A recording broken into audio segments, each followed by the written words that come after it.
Assalamualaikum warahmatullahi wabarakatuh. Pada kesempatan hari ini, saya akan menjelaskan tentang perkembangan komunikasi manusia. Perkembangan komunikasi. Komunikasi adalah proses penyampaian pesan dari komunikator ke komunikan melalui media yang berfungsi untuk memberi tahu, mengubah sikap, pendapat, atau perilaku, baik itu secara langsung maupun tidak langsung. Ras Dahlan mengatakan dalam sebuah kalimat, yaitu komunikasi adalah suatu proses di mana suatu sistem dapat dibentuk, dipelihara, dan diubah dengan tujuan sinyal yang dikirim dan diterima sesuai aturan. Komunikasi sudah ada sejak zaman dahulu, bahkan sejak manusia lahir komunikasi telah ada pada diri manusia. Pada zaman dahulu, manusia masih cenderung tidak mampu mengungkapkan apa yang dipikirkannya ke dalam tulisan.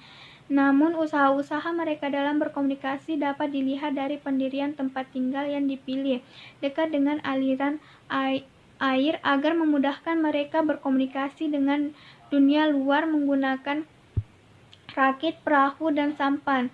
Komunikasi pun berkembang dengan menggunakan simbol-simbol seperti menggunakan asap dari pembakaran, batu yang disusun, dan bahkan berteriak dari satu bukit ke bukit yang lain.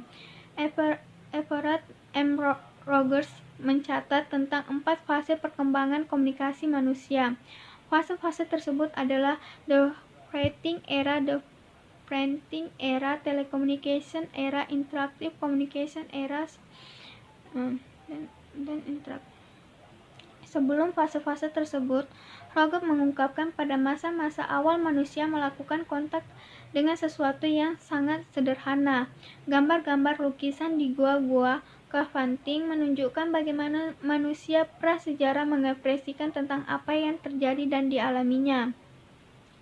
1. The printing era. Pada fase ini, era komunikasi dimulai dengan tulisan yang mulai bisa dipahami, yang dipelopori oleh bangsa Sumeria. Hal ini dikembangkan lebih jauh saat ditemukannya mesin cetak oleh Gutenberg. Walau demikian, pada masa-masa awal penggunaan mesin cetak ini hanyalah untuk mengkopi kitab yang sebelumnya telah ditulis tangan oleh kalangan gereja dan tersebar sangat terbatas hingga masa Renaissance. 2. The printing era. Rogers memaparkan bahwa fase ini komunikasi manusia lebih maju dengan memanfaatkan teknologi cetak. Pada mulanya, kemunculan bahan cetak ini berawal dari Cina, dengan ditemukannya bahan baku pembuatan kertas. Selanjutnya, teknologi pencetakan mulai berkembang dari Cina, kemudian Korea, hingga akhirnya ke Jerman dengan ditemukannya mesin cetak.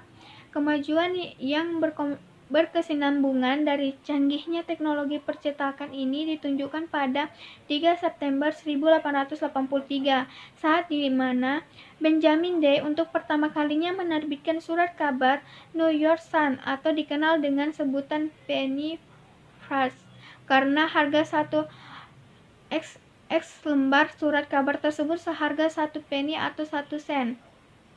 3. Telecommunication era berimplikasikan pada pengertian komunikasi dengan jarak yang berjauhan. Menurut Rogers, pada era yang mulai berkembang pada medium tahun 1800-an ini memasuki era teknologi elektronika. Rogers memulai era ini dengan mengambil momen pada saat Samuel Morse pada tanggal 24 Mei 1844 menemukan suatu cara menyampaikan pesan melalui kabel elektronika. Belakangan dikenal dengan istilah telegraf. Kehadiran telegraf memicu para ahli untuk mengembangkan teknologi yang lebih baru, antara lain radio dan televisi. Bahkan perkembangan selanjutnya sampai pesan yang tidak lagi memakai kabel, melainkan dengan pancaran frekuensi, dan bahkan kehadiran satelit, sehingga proses komunikasi tidak hanya melibatkan antar personal, melainkan sudah melibatkan individu yang lebih luas. 4. Interactive Communication Era merupakan era yang paling kontemporer, di mana telekomunikasi terjadi antar dua media yang berbeda dan difasilitasi dengan keberadaan komputer. Rogers mencatat, era ini berawal berawal dari ditemukannya ENIAC, sebutan untuk perangkat kerja komputer sederhana yang memiliki lebih dari 18.000 tabung lampu vakum di tahun 1946 oleh sekelompok ilmuwan di Universitas Pennsylvania. Sepertiga abad kemudian, penemuan sederhana ini menghasilkan perangkat yang lebih kecil, lebih canggih, dan lebih fleksibel dalam penggunaannya. Itulah tadi penjelasan tentang perkembangan komunikasi manusia. Sekian dan terima kasih. Kurang dan lebihnya mohon dimaafkan. Wabillahi taufiq wal hidayah. Wassalamualaikum warahmatullahi wabarakatuh.